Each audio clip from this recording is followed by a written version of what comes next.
नमस्कार, news night में आप सभी का स्वागत है। मैं हूं आपके साथ आरेंद्र। 4 दशक के बाद अंतरिक्ष में पहुंचे भारतीय अंतरिक्ष यात्री शुभांशु शुक्ला के यान की धरती के लिए अंतरिक्ष से वापसी की शुरुआत हो गई है और उनका अंतरिक्ष यान कल दोपहर बाद धरती पर पहुंचेगा। कैसे हुई अनडॉकिंग की पूरी आज प्रक्रिया दिखाएंगे, खबर विस्तार से चर्चा करेंगे। कैसे बिहार में वोटर लिस्ट के पुनरीक्षण के मुद्दे पर मचा है सियासी घमासान और तेजस्वी यादव के किस बयान पर मच गया है बवाल। साथ ही साथ आपको बताएंगे कि विदेश मंत्री डॉक्टर एस जयशंकर की चीन यात्रा में क्या रहा है खास। इसके अलावा भी होंगी देश दुनिया की हर जरूरी और महत्वपूर्ण खबर। शुरुआत हेडलाइंस के साथ। शुरू हुई भारतीय अंतरिक्ष यात्री शुभांशु शुक्ला की घर वापसी। 18 दिन बिताने के बाद स्पेस एक्स ड्रैगन की अंतर्राष्ट्रीय स्पेस स्टेशन से अनडॉकिंग की प्रक्रिया पूरी। 15 जुलाई को दोपहर 3 बजे कैलिफोर्निया तट के पास समुद्र में होगा स्प्लैश डाउन।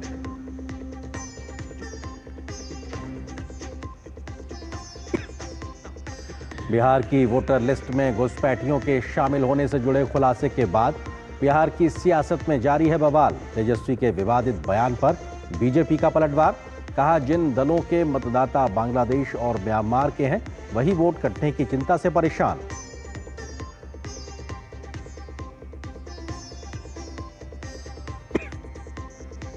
चीन के दौरे पर गए विदेश मंत्री डॉक्टर एस जयशंकर ने चीनी विदेश मंत्री के साथ की द्विपक्षीय मुलाकात। कहा, दोनों देशों के बीच स्थिर और रचनात्मक संबंध न केवल हमारे बल्कि दुनिया के लिए भी फायदेमंद। मतभेदों को विवाद नहीं बनने देने और प्रतिस्पर्धा को संघर्ष में नहीं बदलने पर दिया जोर।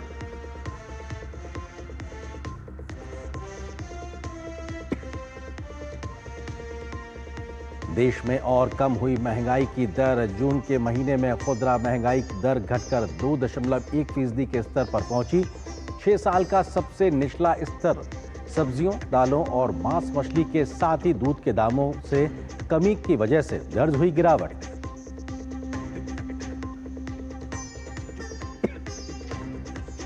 सावन के पहले सोमवार पर देश भर के मंदिरों में बम बम भोले की गूंज।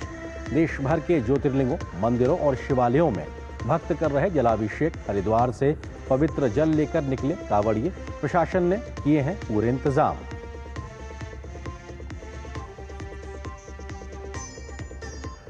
लॉर्ड्स टेस्ट में मुश्किल में टीम इंडिया। भारतीय बल्लेबाजों के खराब प्रदर्शन के कारण 193 रनों के लक्ष्य का पीछा करते हुए 9 बल्लेबाज लौटे हैं पवेलियन।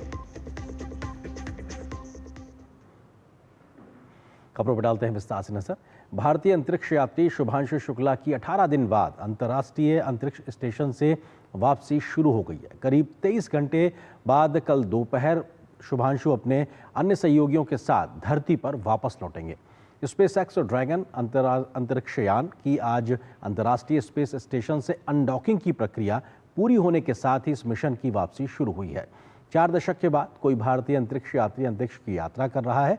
इस मिशन के दौरान कई प्रकार के परीक्षणों को पूरा किया गया, तो जुटाए गए नमूनों के आधार पर आगे भी ये रिसर्च धरती पर वापस आने के बाद जारी रहेगी।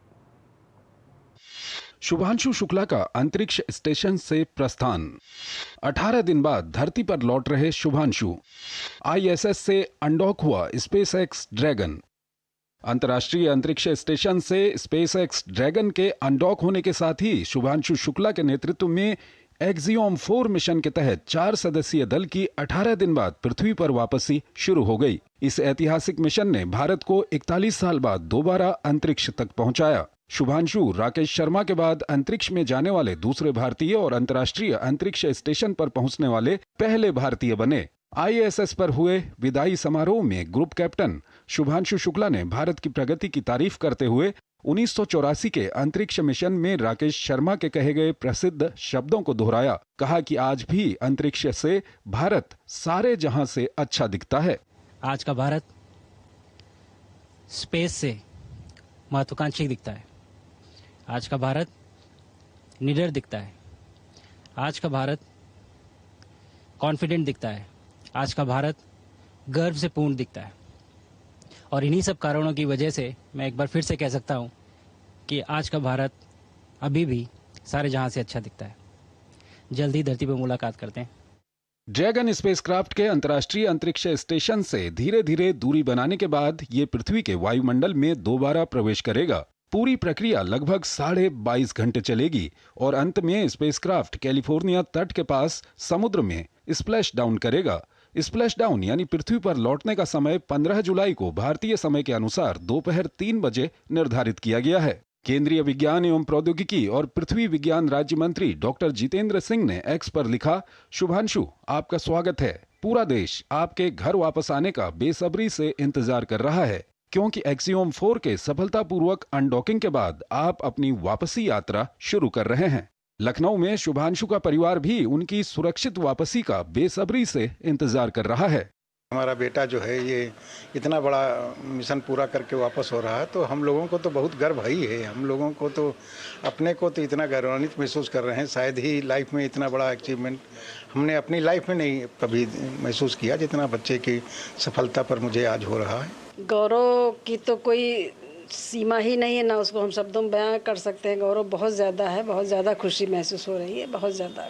एक्सियोम 4 मिशन ने अपनी अंतरिक्ष यात्रा 25 जून को शुरू की थी, जब ड्रैगन अंतरिक्ष कैप्सूल को ले जाने वाला फाल्कन 9 रॉकेट फ्लोरिडा से ISS की ओर रवाना हुआ था। 26 जून 2025 को IST पर ISS के हार्मनी मॉड्यूल के साथ लक्ष्य डॉकिंग हुई। चालक दल ने ISS पर 14 दिनों तक वैज्ञानिक प्रयोग किया।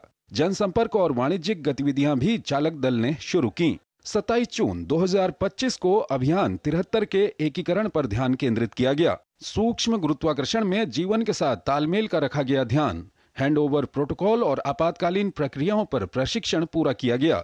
28 जून 2025 को प्रधानमंत्री नरेंद्र मोदी ने शुभांशु शुक्ला से वर्चुअली बातचीत की। 13 जुलाई 2025 को पायलट शुभांशु शुक्ला का अंतरिक्ष स्टेशन पर आखिरी दिन रहा। कक्षा में सामान पैक और प्रस्थान की अंतिम तैयारियों में शुभांशु शुक्ला का दिन बीता और अब शुभांशु शुक्ला एक नया कीर्तिमान स्थापित कर धरती पर वापस आ रहे हैं। सभी की नजरें उनकी सुरक्षित वापसी पर टिकी हुई हैं। Bureau report, DD news. और खबर बिहार से जुड़ी हुई। बिहार में जारी वोटर लिस्ट के विशेष गहन पुनरीक्षण प्रक्रिया को लेकर जारी सियासी बयानबाजी लगातार गर्माती जा रही है।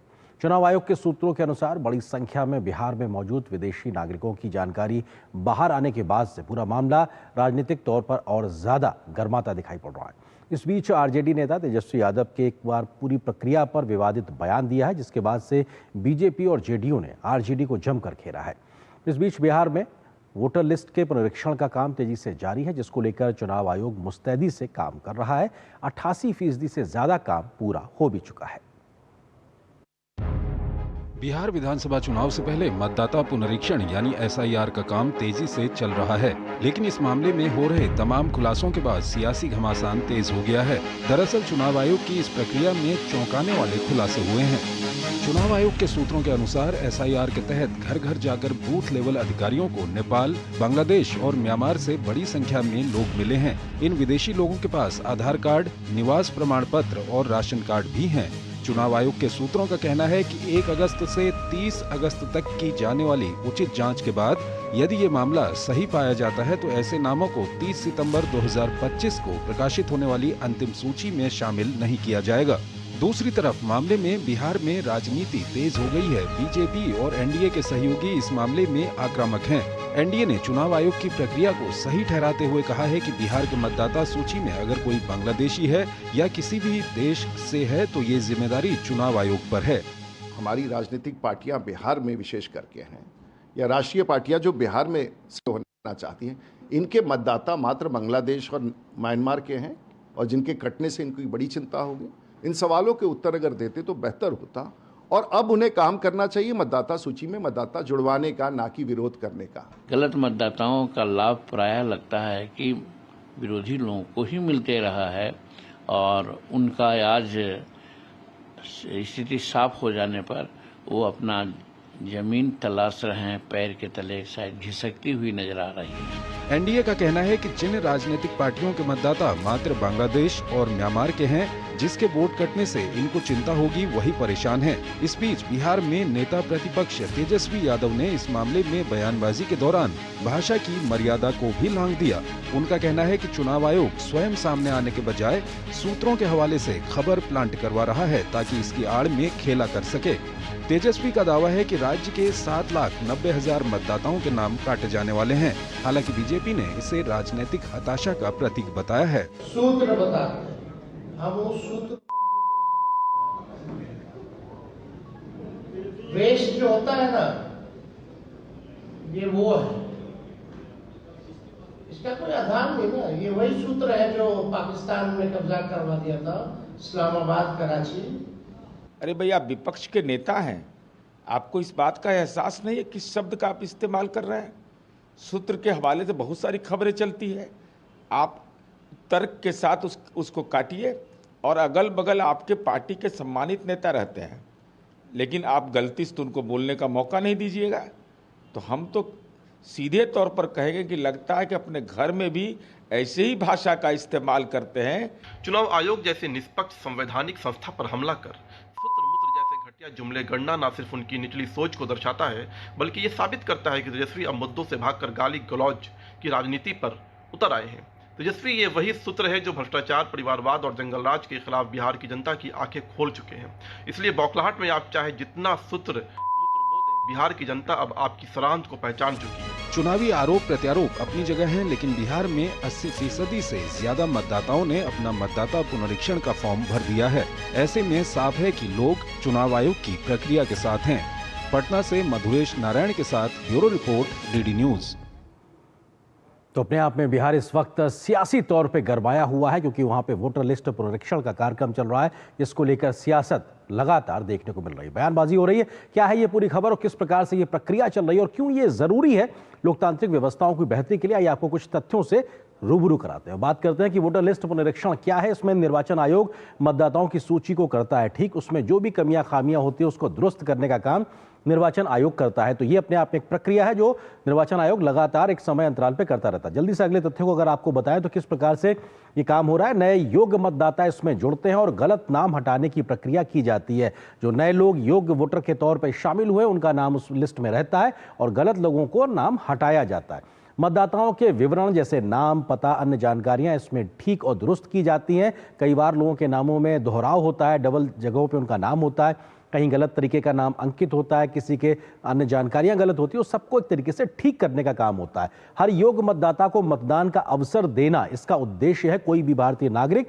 उसका संवैधानिक हक है कि वो वोटिंग कर सके, उसको उसके इस हक से एक तरीके से दिलाने के लिए ही पूरी प्रक्रिया को किया जाता है। बीएलओ जो होते हैं, बूथ लेवल ऑफिसर्स, जो निर्वाचन आयोग के तहत काम करते हैं, वो घर घर जाकर जानकारी जुटाते हैं, सत्यापन करते हैं और फॉर्म भी भरवाते हैं। जो लगातार ये प्रक्रिया इस वक्त बिहार में की जा रही है। मतदाता ऑनलाइन और ऑफलाइन फॉर्म भी भर सकते हैं, क्योंकि तकनीक का विकास हुआ है। तो चुनाव आयोग ने इस प्रकार की तकनीकी विशेषज्ञता भी हासिल कर ली है कि लोग अपने घर से बैठ के जो मतदाता है वो इस प्रकार के फॉर्म्स को फिल कर सकते हैं, भर सकते हैं और अपनी जानकारी चुनाव आयोग से साझा कर सकते हैं। इसी तरीके से सटीक, अपडेटेड, निष्पक्ष मतदाता सूची बनाना ये पूरी प्रक्रिया का एक बड़ा उद्देश्य है, जिसमें कोई भी योग्य मतदाता छूटे ना और जो व्यक्ति मतदान के योग्य नहीं है वो उसमें शामिल ना होने पाए। स्वतंत्र और पारदर्शी चुनाव प्रक्रिया संचालित कराने के लिए इस प्रकार की मतदाता सूची जो अपने आप में पारदर्शी हो, सटीक हो, निष्पक्ष हो, वो होना बहुत जरूरी है और इसलिए ये पूरी कवायद कर रहा है चुनाव आयोग। कोई भी अयोग्य मतदाता मतदाता सूची में शामिल ना होने पाए, ये सुनिश्चित करना भी संवैधानिक कर्तव्य है चुनाव आयोग का और इसीलिए ये बड़ी गहन विशेष पुनरीक्षण प्रक्रिया इस वक्त बिहार में साल 2003 के बाद अब हो रही है।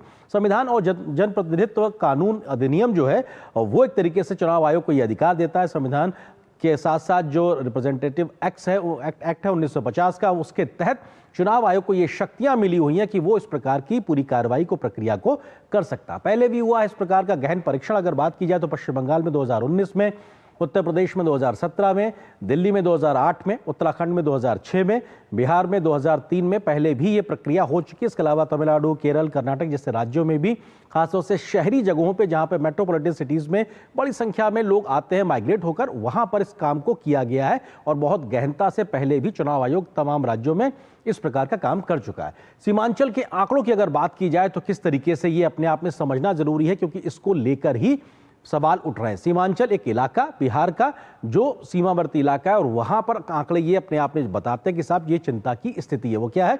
बिहार में औसतन 94% आधार सेचुरेशन है, मतलब 100 में से 94 लोगों के पास में आधार कार्ड है। ये इसका सीधे तौर पे मतलब है, यानी पूरे बिहार के हम औसतन आंकड़ा बता रहे हैं। लेकिन सीमांचल इलाके में 100 लोगों पे 120% से ज्यादा एक तरीके से आधार कार्ड है, यानी कि 100 लोगों पे 120 आधार कार्ड है। ये एक्स्ट्रा कैसे बन रहे हैं, कैसे बन गए, इसको लेकर गंभीर सवाल खड़े हो रहे हैं और ये देश की सुरक्षा से जुड़ा हुआ भी है। सीमांचल है मुस्लिम बहुल इलाका, इसको लेकर भी लगातार एक तरीके से वहां पे बहस चलती रहती। क्या बहुत बड़ी संख्या में रोहिंग्या बांग्लादेशी घुसपैठ वहां पर उस इलाके में हुई है? क्या सीमांचल में है? किशनगंज, कटिहार, अररिया, पूर्णिया जैसे जिले, और इन जिलों में ये मुस्लिम बहुल इलाके हैं और इसके साथ साथ ये सीमांचल के इलाके में बड़ी संख्या में घुसपैठ की आशंका भी तमाम समय से की जाती रही है। सीमांचल में 100 लोगों पर 120 से अधिक आधार कार्ड हैं। भाई एक पर एक का आधार कार्ड होना है, एक व्यक्ति के 2 आधार कार्ड कैसे हो सकते हैं या एक से ज्यादा कैसे हो सकते हैं?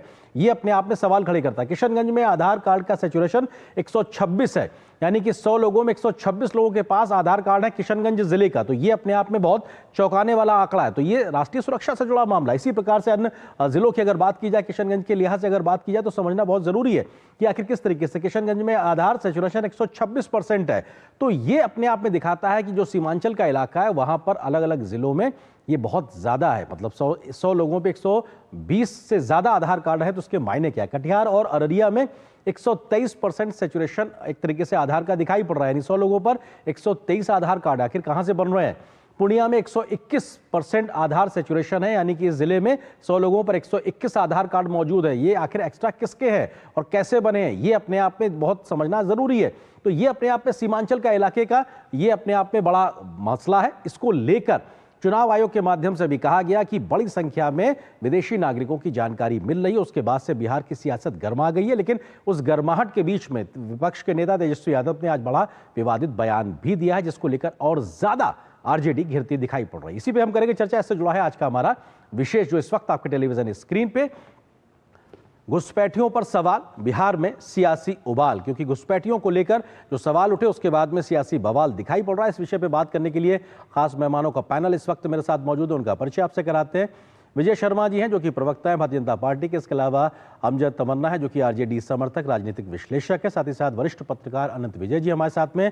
आप तीनों को बहुत बहुत स्वागत है हमारे साथ में जुड़ने के लिए। अमजद जी, सवाल शुरुआत आपसे ही, क्योंकि तेजस्वी यादव मुद्दे की बात करते करते भाषाई मर्यादा को इस प्रकार से आज लांघ गए हैं कि लगातार उनके एक तरीके से विरोध हो रहा है और वो अपनी बात से हट नहीं रहे हैं, डटे हुए हैं।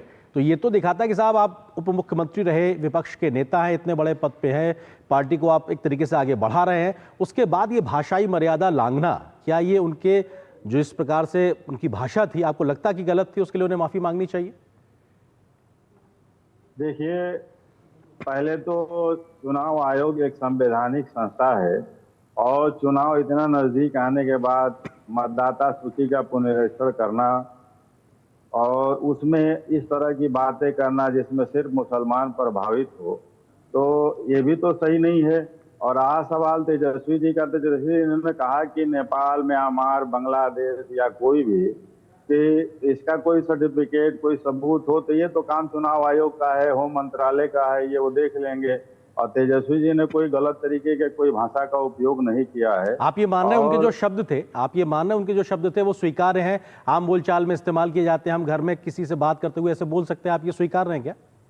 नहीं, देखिए, राजनीतिक में ऐसा कोई चीज नहीं है, लेकिन अगर कोई गलत बातें हैं तो उसको मान लेना कोई गुनाह नहीं है। लेकिन रहा सवाल जिस तरह का ये चुनावी मुद्दा है, ये चुनाव आयोग का मुद्दा है, मतदाताओं का मुद्दा है। सर मैं उस मुद्दे पे आता हूँ, अमजद जी मैं उस मुद्दे पे आ रहा हूँ, क्योंकि विषय हमारा वही है, लेकिन मेरा पहला सवाल आपसे पॉइंटेड था कि क्या आपको लगता है कि उनको माफी मांगनी चाहिए, उनके शब्द गलत हैं और उनको इस पे माफी मांगनी चाहिए? तेजस्वी जी ने कहा क्या है जी? तेजस्वी जी ने कहा क्या अमरन जी? मैं दोहराना नहीं चाहता, हम दोहरा नहीं सकते, हम बड़ा सम्मानित तरीके से बात करते हैं, संवैधानिक शब्दों की मर्यादा, संसदीय मर्यादा के तहत बात करते हैं, इसलिए वो शब्द दोहरा नहीं सकते हम। देखिए, हो सकता है, आपने भी सुना है सर, हमने भी सुना है, सबको पता है जी। हो सकता है उनकी बातों को अलग तरीके से लिया गया हो। कोई इतना बड़ा राजनीतिक पद पर रहने वाला व्यक्ति इस तरह की भाषा का उपयोग नहीं कर सकता है, लेकिन अब हो सकता है कोई बात गलत उठा ली गई हो या कुछ बात कहा जा रहा हो, कुछ और सुन लिया गया हो। ठीक है, विजय शर्मा जी, कुछ कहा जा रहा है और आप लोगों ने कुछ और सुन लिया, इसलिए आप लोग तूल दे रहे हैं। ऐसा कुछ कहा नहीं उन्होंने, वो ऐसी कुछ गलत बात को स्वीकार नहीं रही आरजेडी। विजय जी, विजय शर्मा जी। ये इसको मैं क्या कहूंगा, इसको बेशर्मी भरे शब्द कहूंगा। अरे भाई, उन्होंने साफ बोला है। मैं बोलता हूँ, प्रतिष्ठित चैनल है आपका, कि उन्होंने हम सर चाहेंगे आप ना दोहराएं सर उसको, मैं आपसे भी कहूंगा ऐसे शब्दों का प्रयोग, उसको कौन कैसे कह सकता है कि गलत अर्थ में ले लिया गया। तो ये तेजस्वी जी की जो हार है, बौखलाहट है, वो दिखाई दे रही है, स्पष्ट दिखाई दे रही है। और ये कौन सा पहला ओकेजन है कि चुनाव आयोग इस तरह के नहीं करता है कार्य। भाई, जिस भी राज्य में या केंद्र में चुनाव होते तो उससे पहले तैयारी करता है चुनाव आयोग। इसमें क्या है, दिल्ली, महाराष्ट्र, कोई भी किसी भी तरह का राज्य हो। अमजद जी, मैं आ रहा हूँ, मैंने आपसे बहस की शुरुआत की, तो मैं आपके पास फिर आऊंगा। अमजद जी, मैं फिर आऊंगा आपके पास में, बाकी लोगों को बोलने का समय दीजिए। हाँ विजय जी, अपनी आप बात पूरी करें। अब मैं आपकी बात को आगे बढ़ाना चाहता हूँ। आपने कुछ आंकड़े दिए, किशनगंज के 126% जहां आधार है, वहां मुस्लिम आबादी देखिए कितनी है, 68%। कटिहार में मुस्लिम आबादी कितनी है, 44%, जहां 123% आधार बने हैं। 38% पूर्णिया में मुस्लिम है, जहां 121% बने हैं। 43% मुस्लिम है अररिया में, जहां 123% आधार बने हैं। बाकी अगर आप बिहार की बात करें तो टोटल बिहार में 18% मुस्लिम है। तो भाई, ये संयोग है या प्रयोग है, इसका जवाब भी दे दीजिए आप। तो ये ऐसे ही नहीं है, इसके आधार है भाई। और उसके लेकिन विजय जी, विपक्ष ये कह रहा है कि मुस्लिमों को परेशान करने के लिए आप लोग ये कवायद करवा रहे हैं चुनाव आयोग से, वो आप पे आरोप ये लगा रहे हैं। नहीं, वहां कहां लिखा हुआ है। आप चुनाव आयोग का जो है फॉर्म, उसको देखिए, कहां लिखा हुआ है कि मुस्लिम है तो उनके लिए अलग से भरना पड़ेगा।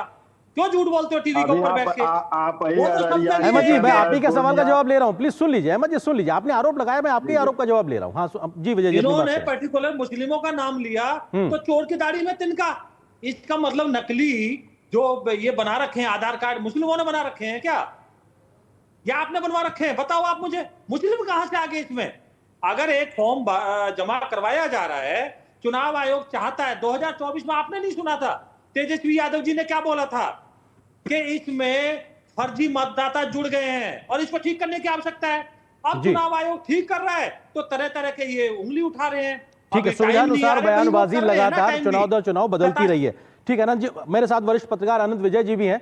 अनंत विजय जी, सवाल यह है कि सूत्रों के अनुसार खबर को लेकर, क्योंकि आपका बहुत अनुभव है पत्रकारिता के तरीके से, इस प्रकार की विवादित टिप्पणी पे आ जाना तेजस्वी यादव का, ये क्या दिखाता और दर्शाता है? क्योंकि उनको भी पता है कि पत्रकारिता में क्या चीजें रहती हैं और कैसे राजनीति से चीजें वहां तक आगे बढ़ती हैं, उसके बाद ये बयान दर्शाता क्या है? आनंद विजय जी। आर्यन जी, मैं सिर्फ मुझे याद पड़ता है कि जब 90 के दशक में श्रीमान लालू प्रसाद यादव जी देश के रेल मंत्री हुआ करते थे, तो हर शाम रेल मंत्रालय में एक ऑफ द रिकॉर्ड ब्रीफिंग हुआ करती थी, जो सूत्रों के हवाले से खबर छपा करती थी। जिस सूत्र को तेजस्वी जी सूत्र को बीप कहे आज, वही मैं कहता हूं कि उन्हीं सूत्रों के हवाले से कितनी खबरें लिखी गई कि लालू यादव जी ने रेलवे का कायाकल्प कर दिया, लालू यादव जी ने गुजराल को प्रधानमंत्री बना दिया, लालू यादव जी ने देवेगौड़ा को प्रधानमंत्री बना दिया। तो सूत्रों की बात तो चलती ही रहती है। इस प्रकार की बात सार्वजनिक मंच से तेजस्वी जी जैसे ओजस्वी नेता को नहीं करनी चाहिए। तो उनके सामने बहुत लंबा राजनीतिक जीवन पड़ा हुआ है। ऐसे में वो अपने उन सलाहकारों के चंगुल में पड़कर ऐसी बातें कह गए। और इससे एक बड़ा नुकसान क्या हुआ आर्यन जी पता है? कि बिहार की राजनीति में जो वोटर आईडी रिवीजन का SIR चल रहा था, उसको लेकर जो एक माहौल विपक्ष ने बनाया था, वो पंचर हो गया। दुख की बात तो यह है कि तेजस्वी जी जैसे युवा नेता के मुंह से ऐसी बात, जब देश 21वीं सदी में जा रहा है और वो फिर उस तरह की बातें करके लालू यादव के युग में बिहार को ले जाना चाहते हैं क्या?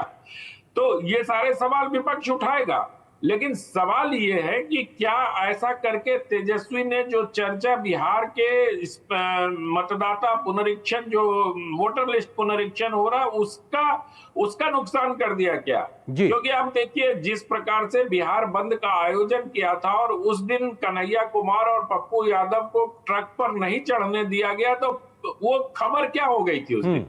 तो उसी लिहाज से अगर देखें, जब से तेजस्वी जी ने सूत्र भी बयान दिया है, उस बयान के बाद चर्चा उसी पर हो रही है। तो ये मुझे लगता है कि लालू जी जैसे कुशल राजनेता के सुपुत्र होने के नाते तेजस्वी जी को इस बात का भान होना चाहिए, इस बात का ज्ञान भी होना चाहिए और इस बात का अनुमान भी होना चाहिए कि ऐसा वक्तव्य देकर वो अपने राजनीतिक करियर में किसी प्रकार की एक बाधा तो नहीं कहूंगा पर स्पीड ब्रेकर डाल रहे हैं। बिल्कुल, वो दिखाई भी जी, वो दिखाई भी पड़ रहा। बिल्कुल, मैं आता हूं सर आपके पास है। अमजद जी, सवाल यही है कि क्या जो एक मोमेंटम सेट किया था विपक्ष की ओर से बिहार में, तेजस्वी उसका एक तरीके से नेतृत्व कर रहे थे, वो अपने आप में इस बयान के बाद में डायलूट होता दिखाई पड़ रहा है, एक तरीके से वो कमजोर होता दिखाई पड़ रहा है। दूसरा चीज, आप लोग लगातार आरोप लगा रहे थे ये प्रक्रिया होगी कैसे इतने कम समय में।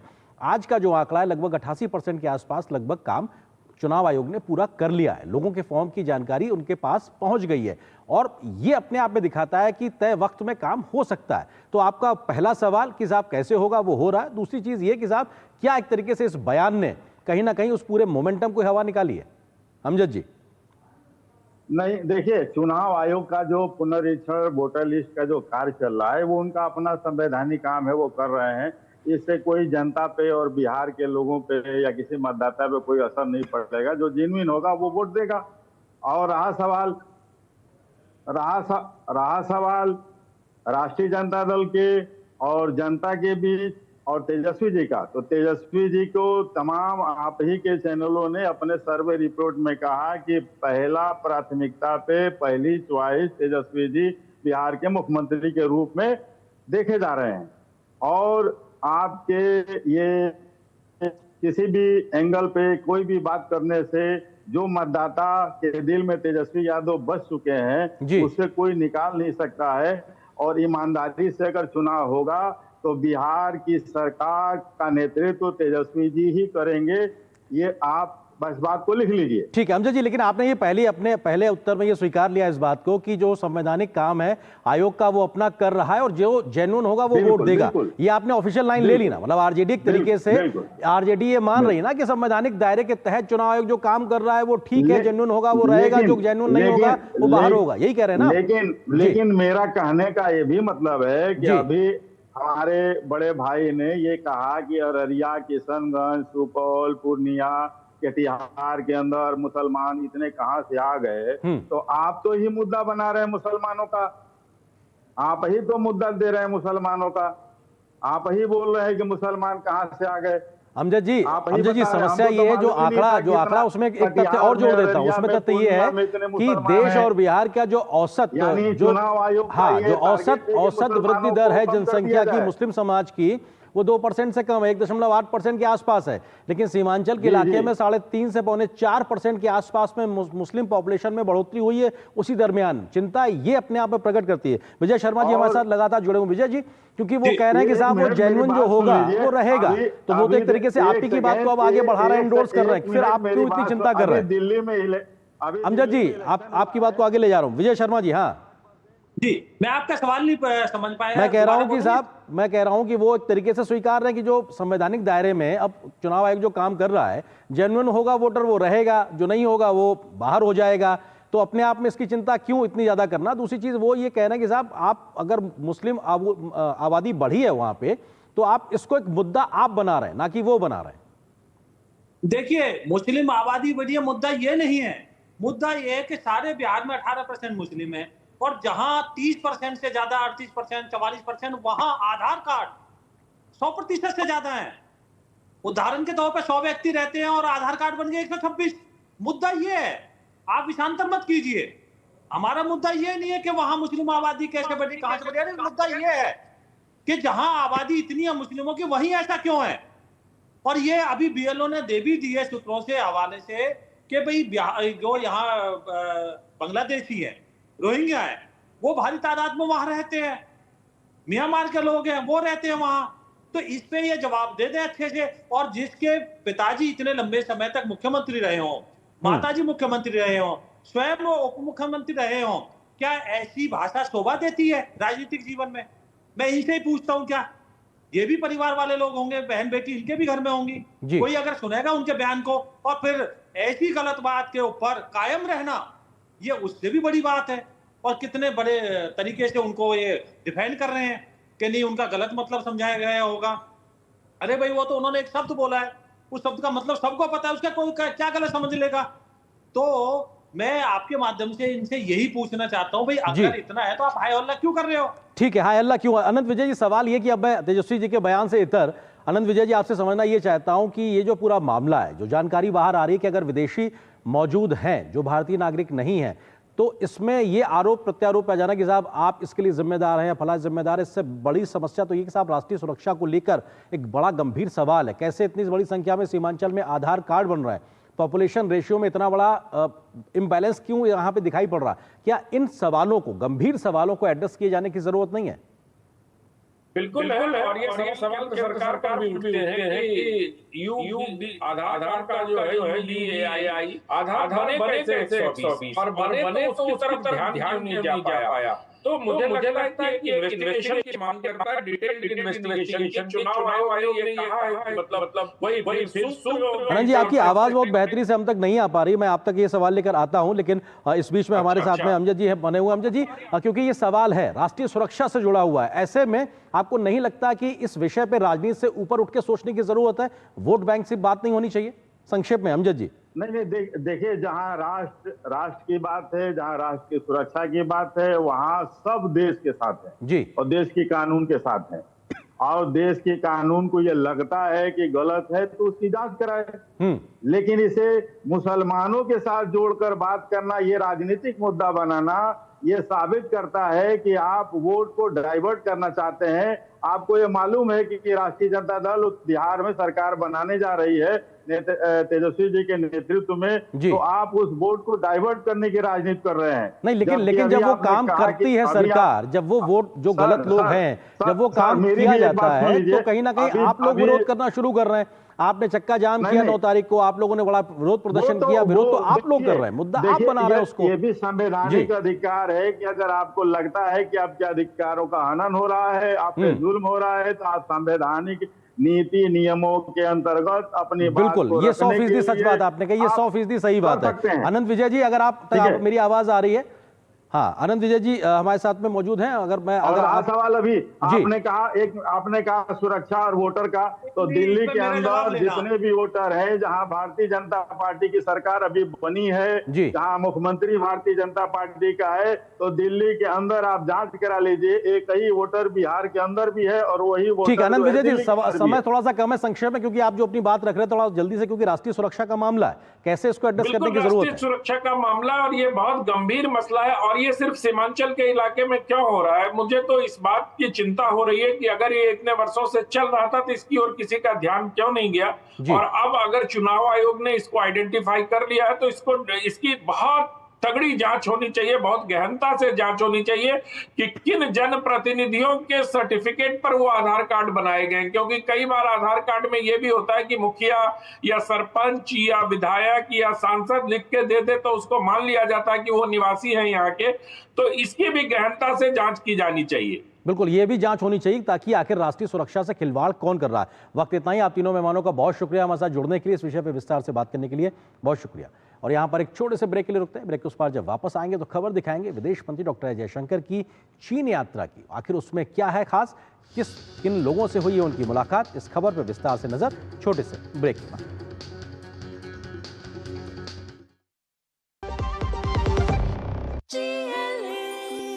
जो लक्ष्य चुना था समझ आने लगा है।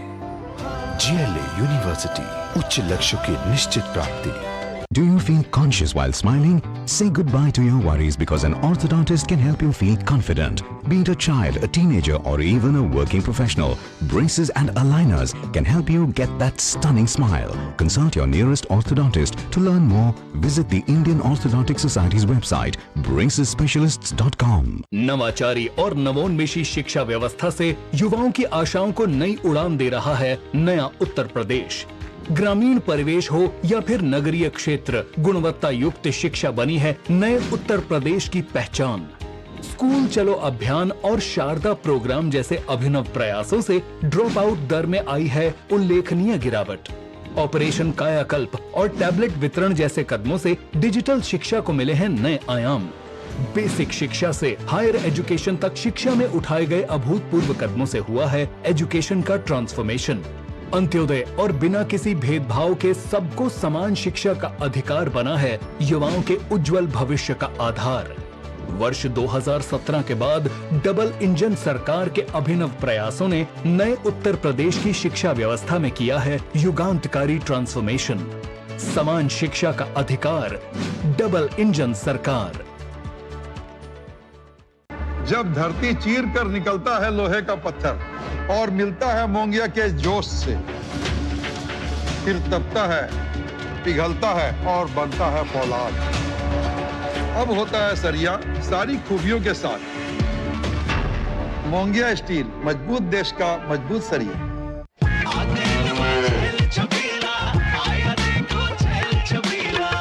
एक कपिला, अरे भाई सब एक ही जैसा होता है।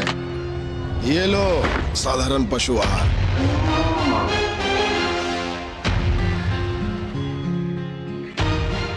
इस देश की हर माँ, बच्चे, बूढ़े, जवान, खिलाड़ी, डॉक्टर, इंजीनियर, सबको गाय भैंस की दूध की शक्ति पर भरोसा है। पर जब इन पशुओं को कपिला पशु आहार मिलेगा, तभी तो दूध सिर्फ ज्यादा ही नहीं, शक्ति से भरपूर भी होगा।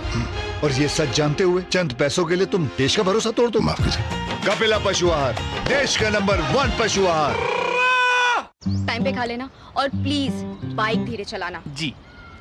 और ये तुम्हारी सेफ्टी के लिए। अरे एक बात तो रह गई। LIC? ये हमारी सेफ्टी के लिए। दिल की सुनो, LIC चुनो। LIC हर पल आपके साथ। जो लक्ष्य चुना था समझ आने लगा है। GLA यूनिवर्सिटी, उच्च लक्ष्य की निश्चित प्राप्ति। Do you feel conscious while smiling? Say goodbye to your worries because an orthodontist can help you feel confident. Be it a child, a teenager, or even a working professional, braces and aligners can help you get that stunning smile. Consult your nearest orthodontist. To learn more, visit the Indian Orthodontic Society's website, bracesspecialists.com. विदेश मंत्री doctor S Jaishankar इस समय चीन के दौरे पर हैं। Doctor Jaishankar Shanghai सहयोग संगठन यानी SCO के विदेश मंत्रियों के सम्मेलन में शामिल होने के लिए चीन पहुंचे हुए हैं। पिछले साल रूस के कजान शहर में पीएम मोदी और चीन के राष्ट्रपति शी जिनपिंग की मुलाकात के बाद से भारतीय राजनीतिक नेतृत्व की ओर से ये सबसे बड़ा चीन का दौरा है। डॉक्टर जयशंकर ने कहा है कि बीते एक साल में दोनों देशों के बीच के संबंधों में आगे बढ़ाने में काफ़ी प्रगति हुई है। विदेश मंत्री ने SCO के महासचिव से भी चीन में मुलाकात की है। शंघाई सहयोग संगठन के विदेश मंत्रियों की बैठक के सिलसिले में चीन पहुंचे विदेश मंत्री डॉक्टर एस जयशंकर ने सोमवार को बीजिंग में चीन के उपराष्ट्रपति हान जेंग से मुलाकात की। इस अवसर पर दोनों नेताओं के बीच द्विपक्षीय संबंधों को लेकर खुलकर चर्चा हुई। विदेश मंत्री जयशंकर ने वर्तमान में जटिल अंतर्राष्ट्रीय परिस्थिति की ओर ध्यान दिलाते हुए कहा कि ऐसे समय में भारत और चीन जैसे पड़ोसी और प्रमुख अर्थव्यवस्थाओं के बीच खुले विचार विमर्श और दृष्टिकोणों का आदान प्रदान बेहद आवश्यक है। विदेश मंत्री जयशंकर ने कैलाश मानसरोवर यात्रा की बहाली का भी उल्लेख किया और कहा कि यह कदम भारत में व्यापक रूप से सराहा गया। India supports the successful Chinese presidency of the ASEAN. Bilateral relationship, as you have noted, has been steadily improving since the meeting of Prime Minister Modi and President Xi Jinping in Kazan last October. I'm confident that my discussions on this visit will maintain that positive trajectory. We have marked, Excellency, the 75th anniversary of the establishment of our diplomatic relations. The resumption of the Kailash Mansarovar Yatra is also widely appreciated in India. Continued normalization of our ties can produce mutually beneficial outcomes. विदेश मंत्री S Jaishankar ने चीन के विदेश मंत्री वांग यी के साथ भी बैठक की। बैठक के दौरान विदेश मंत्री एस जयशंकर ने कहा कि हमारे द्विपक्षीय संबंधों के लिए यह आवश्यक है कि हम अपने संबंधों के प्रति दूरदर्शी दृष्टिकोण अपनाएं। अक्टूबर 2024 में कजान में हमारे नेताओं की बैठक के बाद से भारत चीन संबंध धीरे धीरे सकारात्मक दिशा में आगे बढ़ रहे हैं। हमारी जिम्मेदारी उस गति को बनाए रखना है। हाल के दिनों में हम दोनों को अंतर्राष्ट्रीय योजनाओं में मिलने और रणनीतिक संचार करने के कई अवसर मिले हैं। हमें उम्मीद है कि अब ये नियमित होगा और एक दूसरे के देशों में होगा। विदेश मंत्री ने मतभेदों को विवाद नहीं बनने देने और प्रतिस्पर्धा को संघर्ष में नहीं बदलने देने पर जोर देते हुए कहा कि दोनों देशों के बीच स्थिर और रचनात्मक संबंध न केवल हमारे बल्कि दुनिया के लिए भी फायदेमंद हैं। We have made good progress in the past 9 months for the normalization of our bilateral relations. It is the result of the resolution of friction along the border and our ability to maintain peace and tranquility there. This is the fundamental basis of our mutual strategic trust and for smooth development of bilateral relations. It is now incumbent on us to address other aspects related to the border, including de-escalation. विदेश मंत्री doctor S Jaishankar ने Shanghai सहयोग संगठन के महासचिव Nurlan येरमेकबायेव के साथ भी मुलाकात की। विदेश मंत्री ने एक्स पर लिखा कि एससीओ के योगदान और महत्व के साथ साथ इसके कामकाज को आधुनिक बनाने के प्रयासों पर चर्चा हुई। एक पेड़ मां के नाम पहल के तहत विदेश मंत्री ने बीजिंग स्थित भारतीय दूतावास में अनार का पौधा भी लगाया। Bureau report, DD news. यहाँ पर एक छोटे से ब्रेक के लिए रुकते हैं। ब्रेक के बाद जब वापस आएंगे तो खबर दिखाएंगे कि आपको सावन के पहले सोमवार के दिन आज कैसे देश भर में बम बम भोले की रही है गूंज।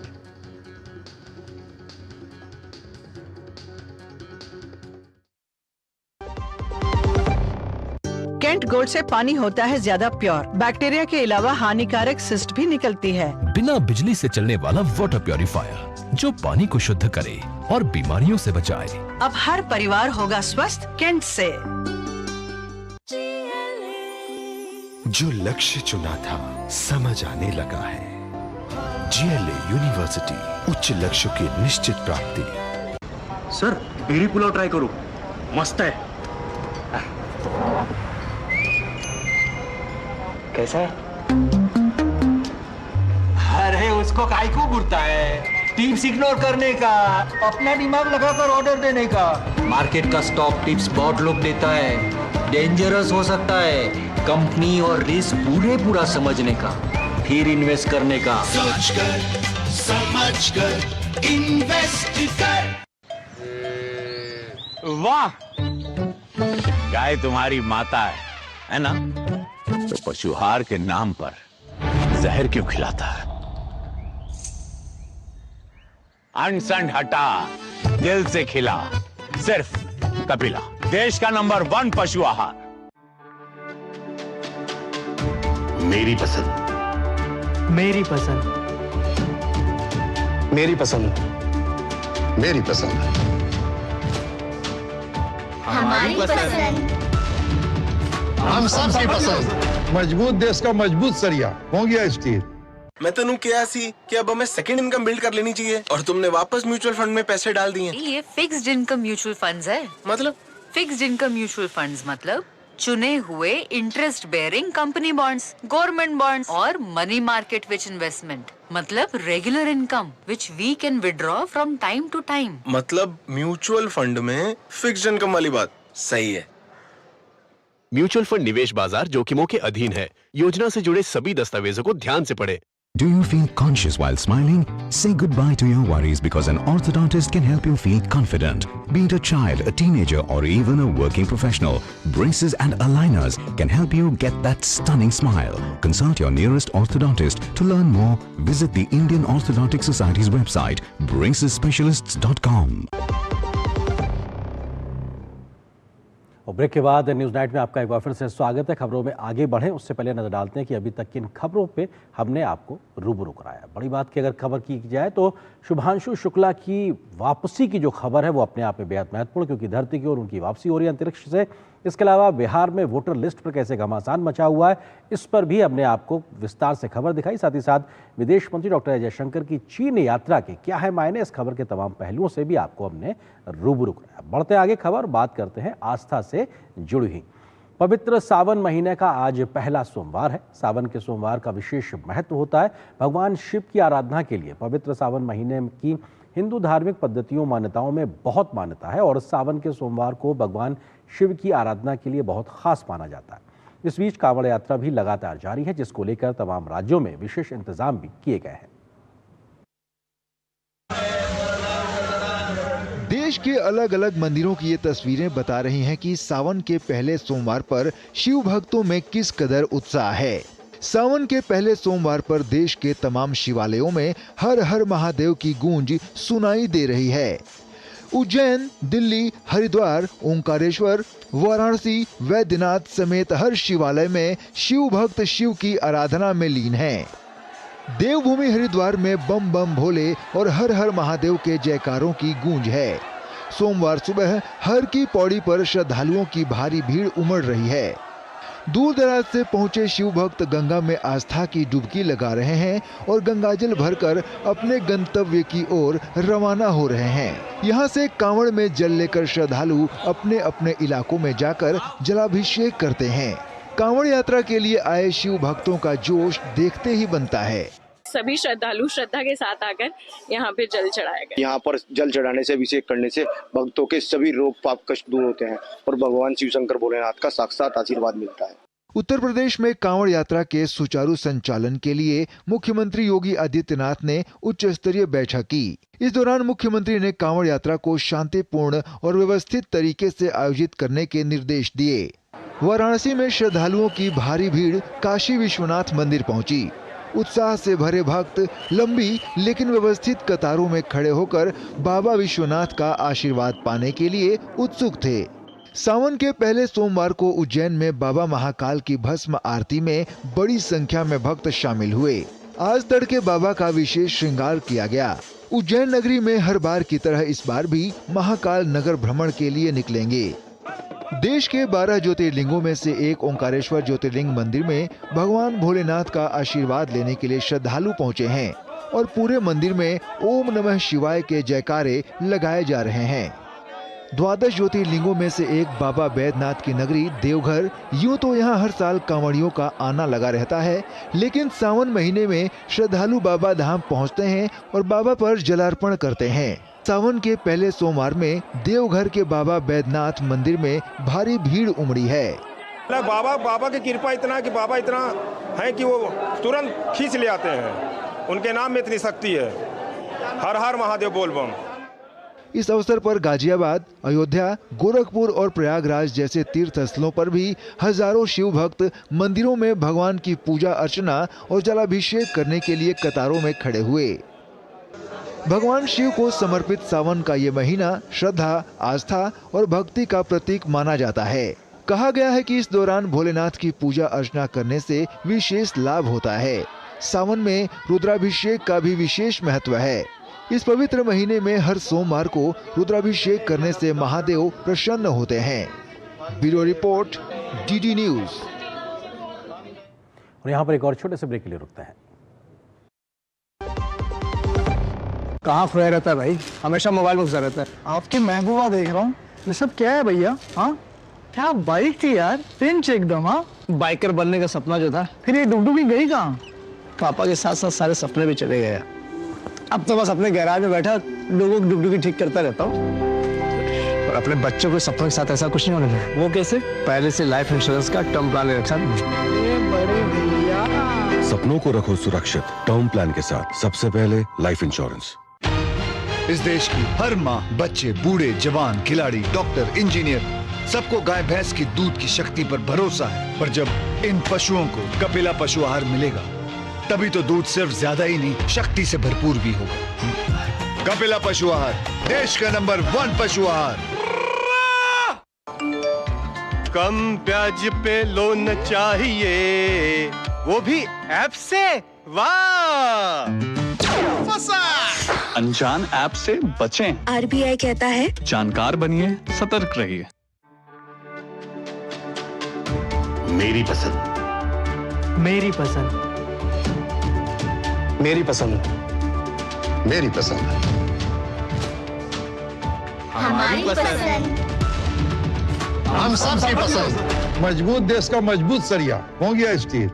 Delivery boy has picked your order. अरे भाई पता है भूख लगी है। 30 मिनट का मैसेज नोटिफिकेशन आया था ना। मैसेज के सारे थोड़ी बैठ सकते हैं। कल आपने कुछ शेयर्स बेचे थे ना? हाँ, तो चेक किया? मैसेज आया तो था। सिर्फ मैसेज काफी नहीं है। आप शेयर मार्केट में कोई भी ट्रांजैक्शन करते हैं ना, तो स्टॉक एक्सचेंज से आए एसएमएस या ईमेल को अपने डीमैट अकाउंट और बैंक स्टेटमेंट के साथ भी टैली कीजिए। बेटा भूख में ना दिमाग बंद हो जाता है।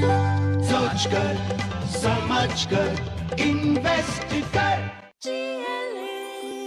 जो लक्ष्य चुना था समझ आने लगा है। GLA यूनिवर्सिटी, उच्च लक्ष्य की निश्चित प्राप्ति। वाह यार, क्या सही हुआ आप। मेरा भी मन करता है कुछ करने का। मन करता है तो करो।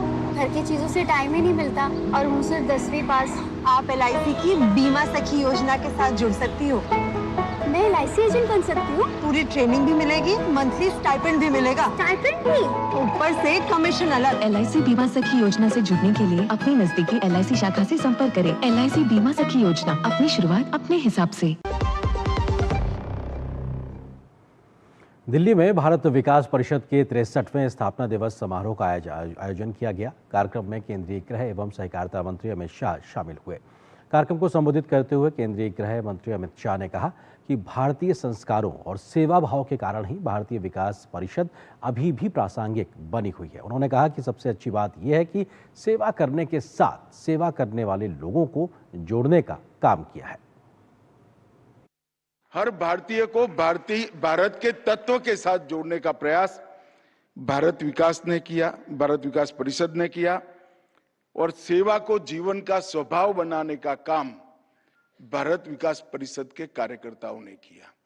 और ये दोनों का योग हुआ कि इतने सालों के बाद भी आज और रिलेवेंसी के साथ और उपयुक्तता के साथ भारत विकास परिषद काम कर रही है।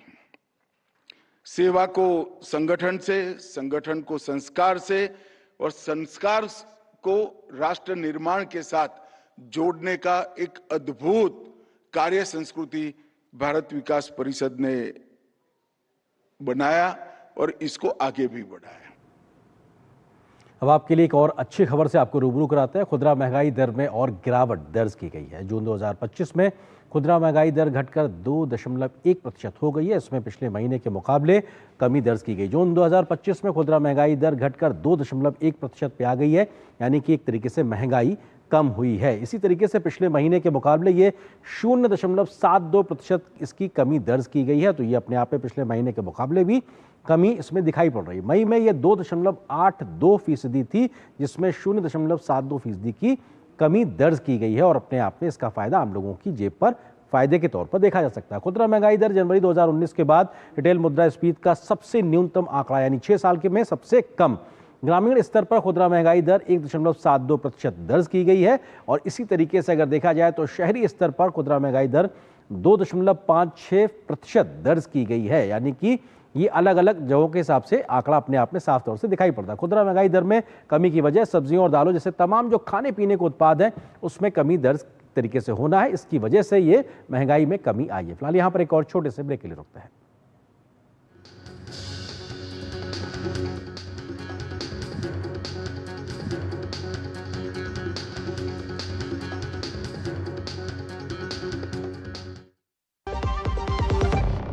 नवाचारी और नवोन्मेषी शिक्षा व्यवस्था से युवाओं की आशाओं को नई उड़ान दे रहा है नया उत्तर प्रदेश। ग्रामीण परिवेश हो या फिर नगरीय क्षेत्र, गुणवत्ता युक्त शिक्षा बनी है नए उत्तर प्रदेश की पहचान। स्कूल चलो अभियान और शारदा प्रोग्राम जैसे अभिनव प्रयासों से ड्रॉप आउट दर में आई है उल्लेखनीय गिरावट। ऑपरेशन कायाकल्प और टैबलेट वितरण जैसे कदमों से डिजिटल शिक्षा को मिले हैं नए आयाम। बेसिक शिक्षा से हायर एजुकेशन तक शिक्षा में उठाए गए अभूतपूर्व कदमों से हुआ है एजुकेशन का ट्रांसफॉर्मेशन। अंत्योदय और बिना किसी भेदभाव के सबको समान शिक्षा का अधिकार बना है युवाओं के उज्जवल भविष्य का आधार। वर्ष 2017 के बाद डबल इंजन सरकार के अभिनव प्रयासों ने नए उत्तर प्रदेश की शिक्षा व्यवस्था में किया है युगांतकारी ट्रांसफॉर्मेशन। समान शिक्षा का अधिकार, डबल इंजन सरकार।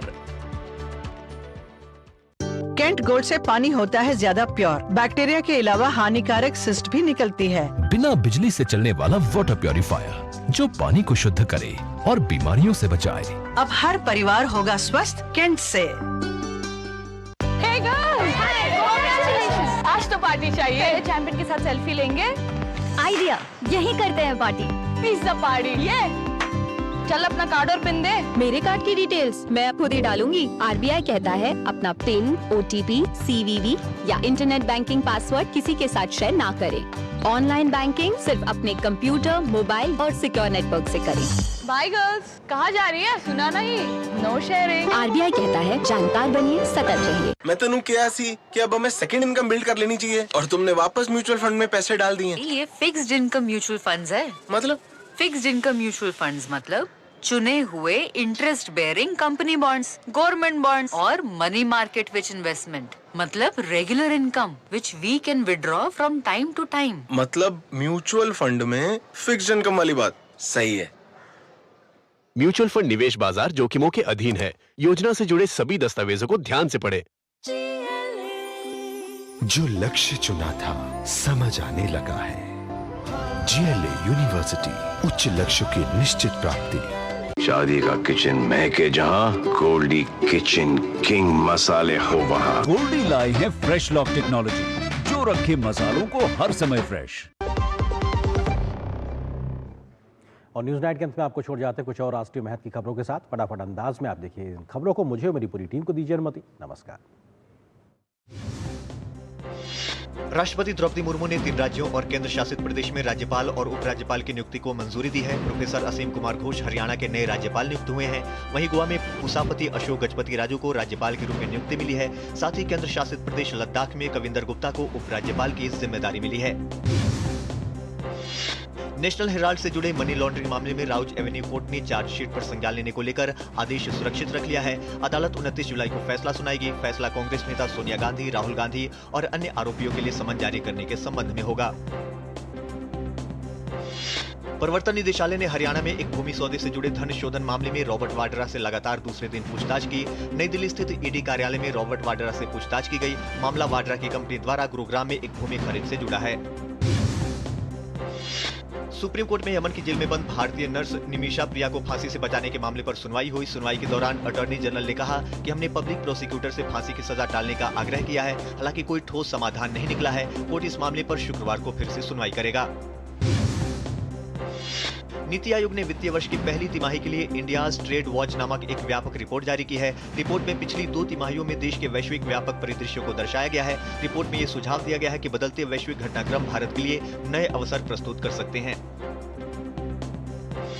केरल में निपाह वायरस से मौत का दूसरा मामला सामने आया है। मंजेरी मेडिकल कॉलेज में प्रारंभिक जांच में निपाह की पुष्टि हुई है और आगे की पुष्टि के लिए उसका नमूना पुणे वायरोलॉजी संस्थान भेजा गया है। निपाह वायरस की आशंका के बाद केरल में कुल 543 लोग निगरानी में है।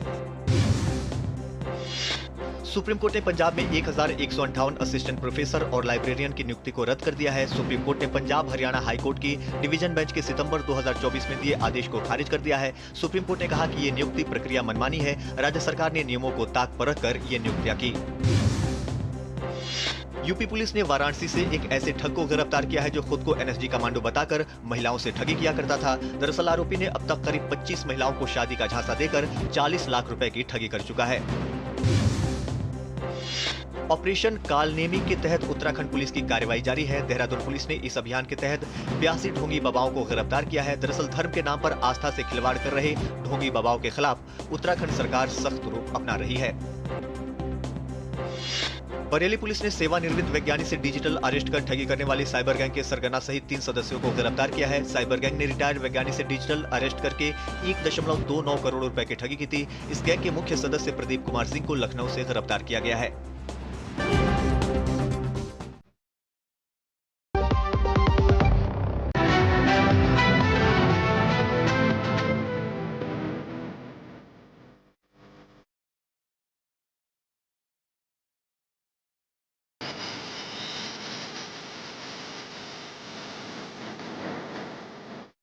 न्यूज नाइट के प्रायोजक थे LIC।